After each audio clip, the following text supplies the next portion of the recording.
Buenos días, amados hermanos en Cristo y estimados amigos, que la gracia y la paz de Dios repose en nuestros corazones.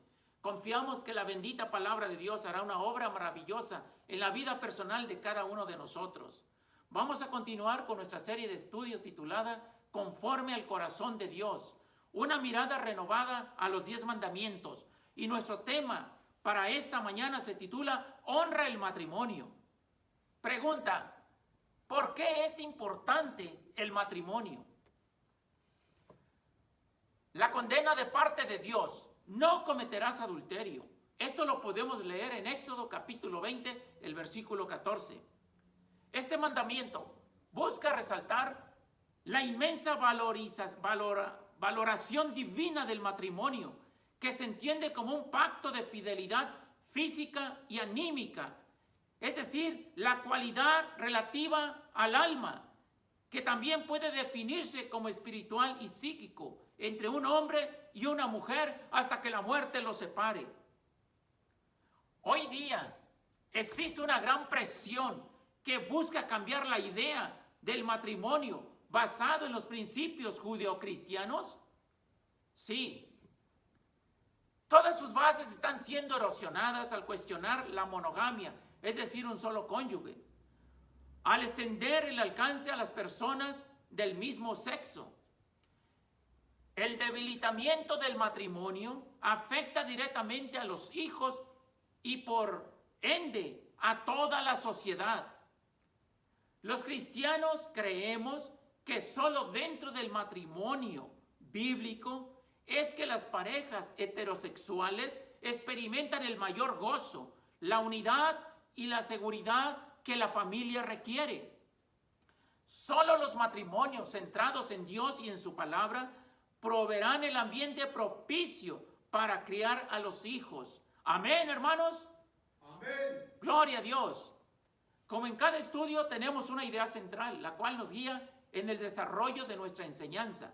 Esta idea central dice: matrimonio, un hombre y una mujer unidos para siempre en cuerpo y alma. Nuevamente, matrimonio, un hombre y una mujer unidos para siempre en cuerpo y alma.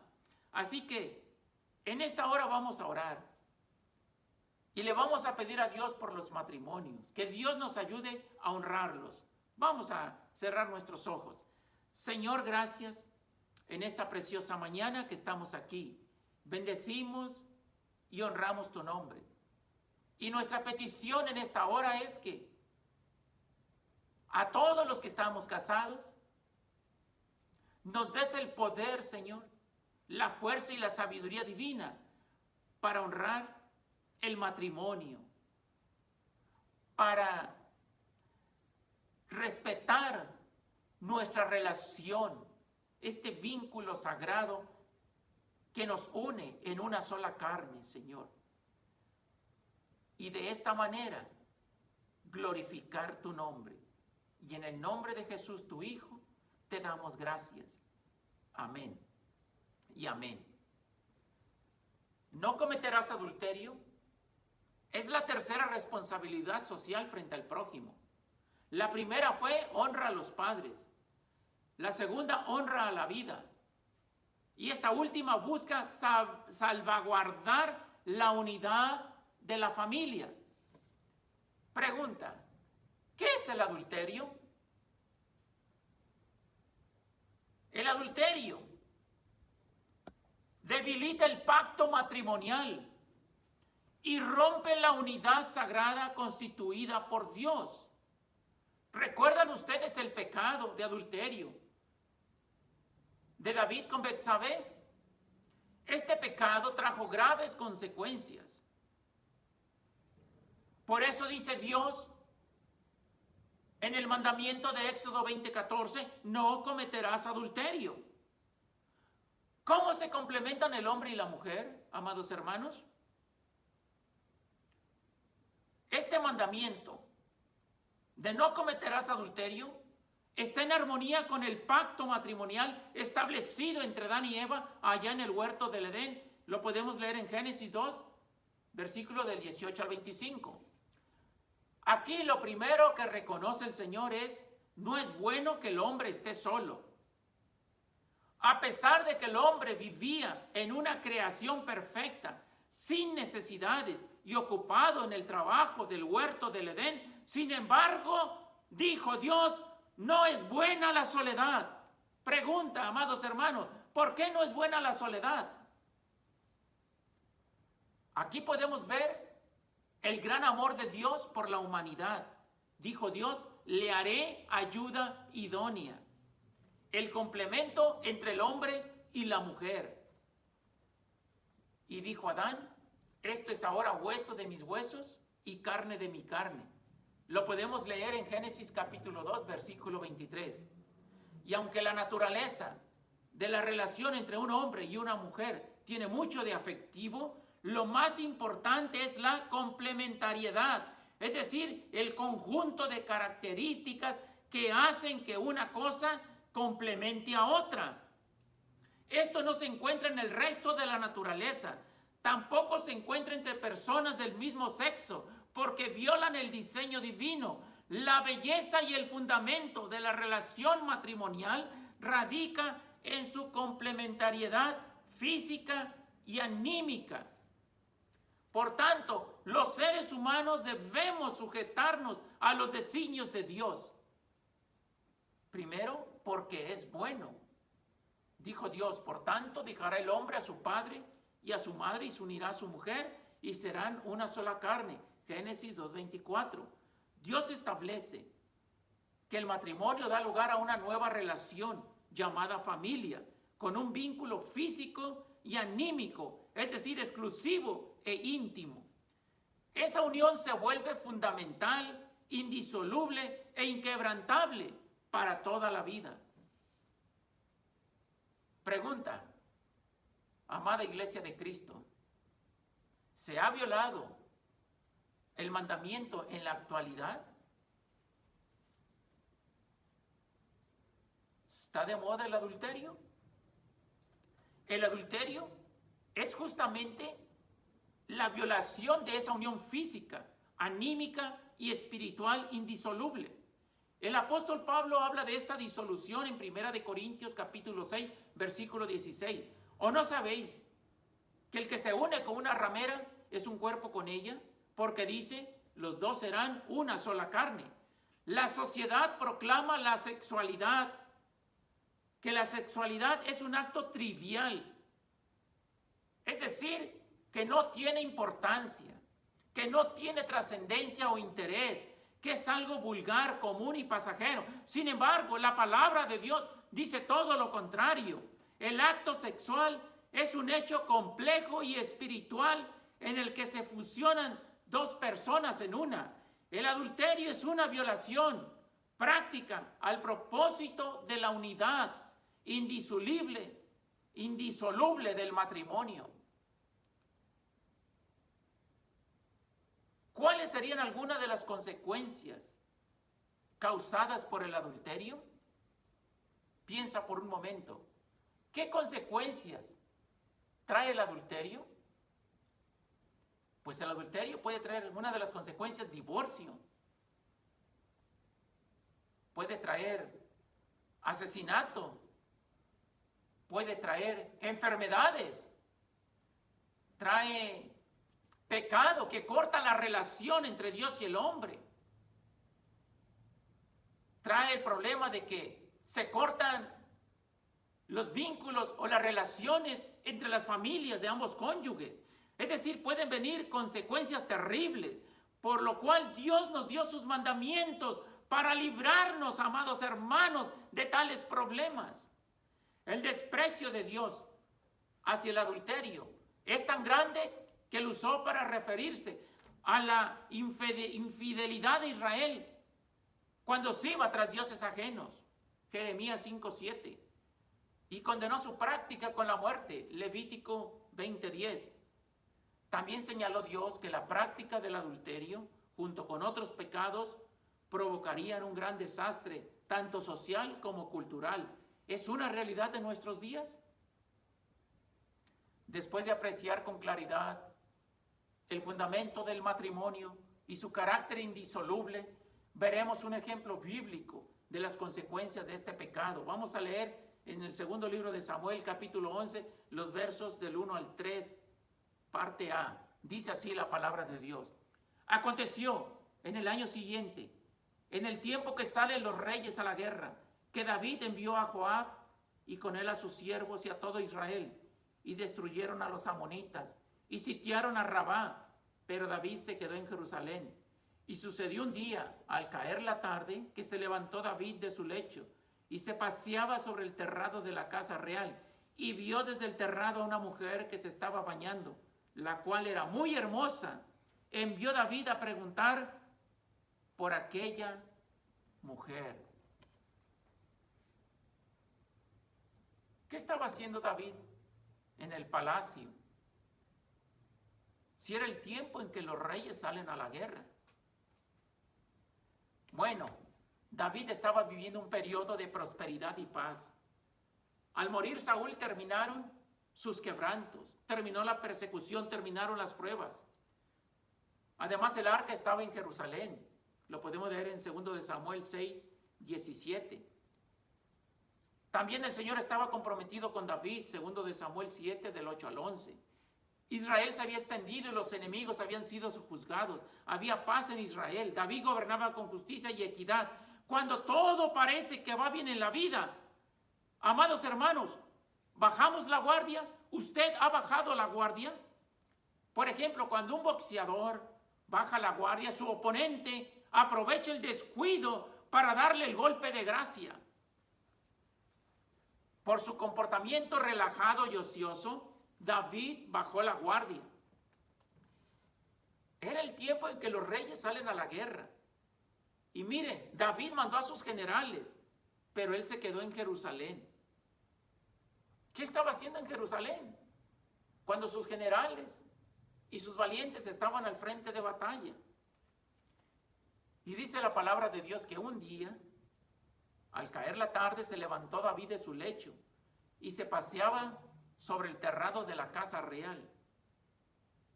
El palacio sobresalía de todas las casas a su alrededor y vio desde el terrado a una mujer que se estaba bañando, la cual era muy hermosa. Envió David a preguntar por aquella mujer. Mientras sus generales estaban en el campo de guerra, David estaba relajado y ocioso, sin preocupaciones, sin obligaciones, sin hacer nada. La mayoría de nosotros hemos pasado tiempo de ociosidad y en apariencia no hacemos nada. Pero ¿qué pasa por nuestra mente? ¿Qué pasa por la mente del ocioso?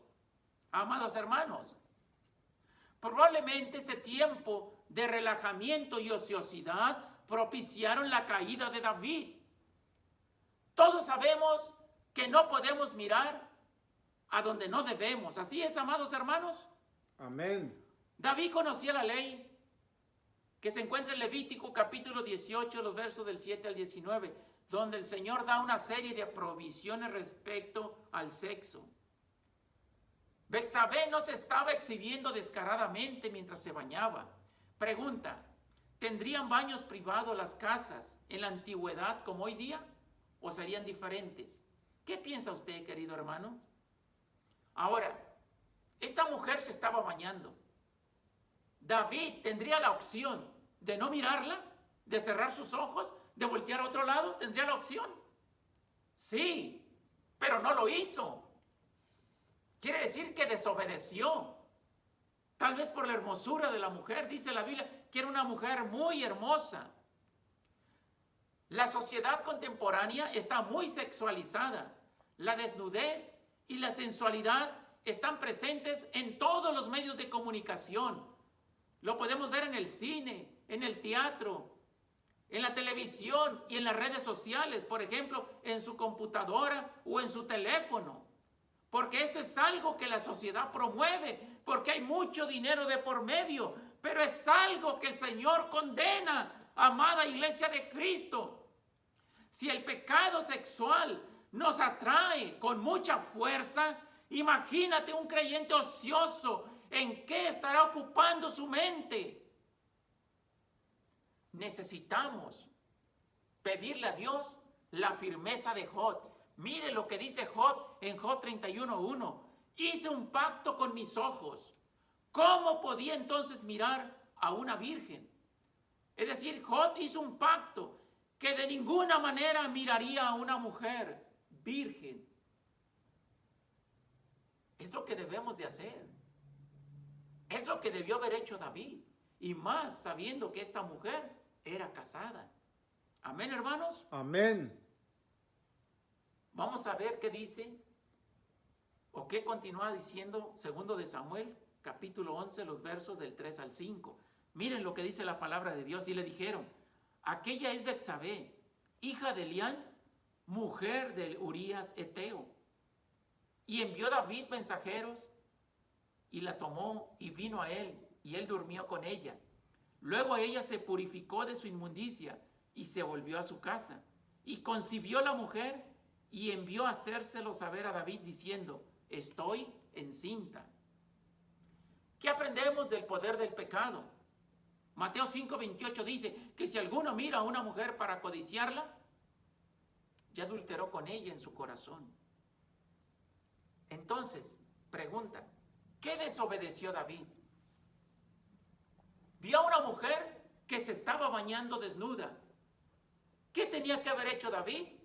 Cerrar sus ojos, obedecer la ley, voltear a otro lado o alejarse de la tentación, como hizo José en Génesis 39:12, cuando la esposa de Potifar quería dormir con él. Dice la palabra de Dios que Josué huyó de la presencia de esa mujer. Imagínate lo que podría pasar en caso contrario si nos quedamos. Podemos leer, y lo vamos a ver más adelante, los consejos que nos da Proverbios 7, del 22 al 23. Pero aquí, hermanos, en este pasaje que acabamos de leer, David indagó, investigó acerca de esta mujer. Y David supo que era casada y que era esposa de Urías Eteo, un soldado fiel y valiente de su ejército que estaba en el frente de batalla. Y sin embargo, a pesar de saber que era casada y era la esposa de un fiel soldado, no cambió de parecer. Su deseo, su lascivia, lo hizo perder el respeto por Dios y por sus mandamientos y por la honra al sagrado vínculo del matrimonio. Con esta acción, David dañó su testimonio, contaminando a otros con su pecado. Y además estaba jugando con su vida porque conocía la ley. Aquellos que cometían adulterio eran apedreados. Y aquí vamos a ver lo que dice Proverbios. ¿Tomará el hombre fuego en su seno sin que sus vestidos ardan? No, se va a quemar, ¿verdad? ¿Andará el hombre sobre brasas sin que sus pies se quemen? ¿Qué piensa usted? ¿Podrá caminar descalzo entre las brasas y no se va a quemar? Se quema, ¿verdad? Amén. Se va a quemar. Y entonces dice, así es el que se llega a la mujer de su prójimo. No quedará impune ninguno que la tocare. Proverbios 6, 27 y 29. Dice la Biblia en 2 de Samuel 11, 27, que esto que David hizo fue desagradable ante los ojos de Jehová. Es lo más triste, que Dios se desagrade de nosotros, amados hermanos. Y miren la sentencia de Dios, el juicio de Dios, por lo cual ahora no se apartará jamás de tu casa la espada, por cuanto me menospreciaste, mira la palabra, por cuanto me menospreciaste y tomaste la mujer de Urías Eteo para que fuera tu mujer. Así ha dicho Jehová, he aquí yo haré levantar el mal sobre ti de tu misma casa y tomaré tus mujeres delante de tus ojos y la daré a tu prójimo, el cual yacerá con tus mujeres a la vista del sol, porque tú lo hiciste en secreto, pero yo haré esto delante de todo Israel y a pleno sol. Qué tremenda es la palabra de Dios, ¿verdad, hermanos? Tengamos cuidado, hermano. Esas cosas que hacemos en lo secreto, que Dios lo puede sacar a la luz. Ten cuidado, hermano, de lo que haces, de lo que hacemos. Recordemos que Dios lo ve todo. Para el Señor no hay nada oculto. Así es que esta enseñanza nos ayude a ser cuidadosos con nuestra vida. Recuerden que al principio hablamos que tenemos una idea central. Esa idea central dice matrimonio. Un hombre y una mujer unidos para siempre en cuerpo y alma. Así que vamos a llevarlo a la práctica. Primero, busquemos información acerca del valor del matrimonio, sus bases y fundamentos. Amén, hermanos. Amén. Segundo, fortalece tu carácter con obediencia al Señor en el tema de guardar tu corazón. Y tercero, mantén la comunicación abierta con tu cónyuge. O si eres un soltero o soltera que anda en busca de novio o de novia, o platica con tus amigos con respecto al tema de la tentación sexual. Seamos responsables en nuestra rendición de cuentas para no estar solos cuando se presenten las pruebas. Así es que, hermanos, vamos a concluir con estos. Los matrimonios cristianos debemos entender la unidad de una sola carne. Amén, hermanos. Amén. Como nuestra unión con Cristo. Pablo nos pide que seamos como Cristo. Cristo dio su vida por nosotros. Así que en esta hora vamos a orar a Papá Dios y le vamos a pedir que nos dé el poder, la fuerza de su Espíritu para honrar su nombre a través de nuestras vidas y nuestros matrimonios. Amén, hermanos. Amén. Vamos a orar. Señor, en esta hora te damos gracias por tu cuidado y tu amor. Porque en el principio dijiste, no es bueno que el hombre esté solo. Le haré ayuda idónea. Y formaste a la mujer. Y tú dijiste, Señor, que los dos serían una sola carne. Y que lo que Dios unió no lo separa el hombre. Así que en esta hora te rogamos, Padre amado, que a través del Espíritu Santo que mora en nosotros, tus hijos, nos des la fuerza, Señor, nos des el poder, la determinación, Señor, de poder glorificar tu nombre, de poder honrar tu nombre, de poder poner en alto tu nombre, Señor, ante el mundo que nos observa, Padre, honrando el matrimonio, honrándote a través de nuestras vidas y de matrimonios santos, Señor. Matrimonios que te alaben y te glorifiquen, Señor. Que guardemos la unidad, Señor, del matrimonio como un vínculo, Señor, sagrado, establecido por ti hasta que la muerte nos separe. Y en el nombre de Jesús, tu Hijo, te lo agradecemos. Amén y amén. Que Dios nos bendiga.